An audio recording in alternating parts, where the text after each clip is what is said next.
25 या 26 ज़ुल्हिज्जा को जब आपको जख्म लग गया नमाज के दौरान, आपने अपने बेटे को भेजा अम्मा आयशा सिद्दीक़ा की बारगाह में कि बेटा जाओ अम्मा के पास जाओ और जाकर अम्मा से अर्ज़ करना कि उमर को जख्म लग गया है।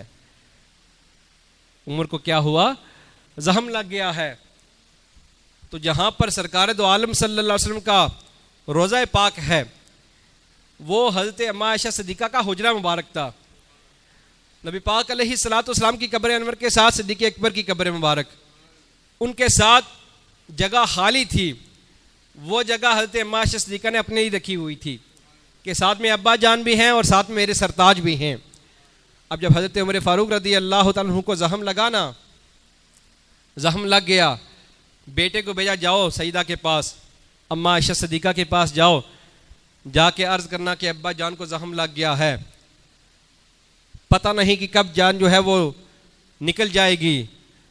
तो अम्मा से अर्ज़ करना कि उमर कह रहे हैं कि मैंने सारी ज़िंदगी सरकार की ग़ुलामी में बसर की, मैंने सिद्दीक़ अकबर का मशीर बनकर अपनी जो है वो ज़िंदगी बसर की। अम्मा जान अगर आपकी इजाज़त हो तो मैं सरकार के साथ जो है वो कब्र अपनी बनाना चाहता हूँ। जब आपके बेटे गए, ओ भाई दुनिया सारी के जलाल अगर को मांगे तो वो दे सकता है, लेकिन कब्र की जगह किसी को नहीं देता। कोई बंदा कब्र की जगह किसी को नहीं देता, और जगह भी कौन सी? जो सरकार के साथ हो, जगह भी वो जो सिद्दीक़ अकबर के साथ हो।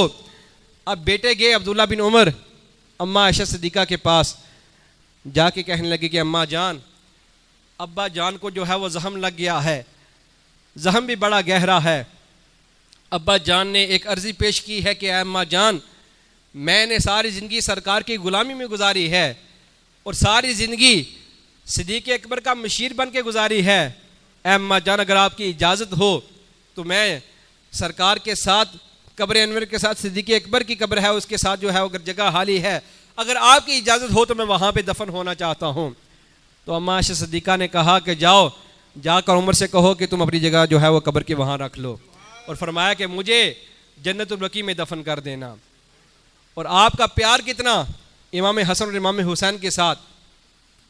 इमाम हुसैन अभी छोटे थे, मस्जिद शरीफ में तशरीफ़ लाए, हज़रत उमर फ़ारूक रज़ी अल्लाह तआला अन्हु मिंबर पर बैठ के बयान फरमा रहे थे। इमाम हुसैन आए, आकर कहा उमर नीचे उतरो, ये मेरे नाने का मिंबर है, ये मेरे नाने का मिंबर है, मिंबर से नीचे उतर जाओ। हज़रत उमर फ़ारूक नीचे उतरे। अब इमाम हुसैन रज़ी अल्लाह तआला अन्हु कहने लगे जाओ जाकर अपने नाने के मिंबर पर बैठो। उमर फ़ारूक रोने लगे, रो के अर्ज़ करते हैं कि बेटा ये मिंबर, ये इमामत, ये मुसल्ला, ये तेरे नाने की शान है, मेरे नाने का तो मिंबर ही कोई नहीं। फिर हज़रत इमाम हुसैन रज़ी अल्लाह तआला ने कहा कि आपके नाने का कोई मिंबर नहीं? फरमाया नहीं। फरमाया जाओ फिर मेरे नाने के मिंबर पर बैठ जाओ, फिर जाओ मेरे नाने के मिंबर पर बैठ जाओ। वो उमर फ़ारूक रज़ी अल्लाह तआला अन्हु 22 लाख मरबा मील पर आपकी हुकूमत थी, और हाल क्या कि जब आपका विसाल हुआ तो 80 दिनार का कर्जा आप पर। कितना? 80 दिनार का। और बेटे को क्या कह रहे हैं? बेटे से वसीयत करते हैं कि बेटा अगर तेरे खानदान वाले मेरे कर्जा उतार दें तो फाबे यार ठीक है, उनको कहना मेरा कर्जा उतार दें। अगर वो ना दे सके फिर मेरे दोस्तों से बात करना, अगर वो ना दे सके तो फिर जाके अली से कहना वो मेरा जो है वो कर्जा दे देगा। फिर जाकर किसे कहना? अली से कहना। इनका आपस में इतना प्यार।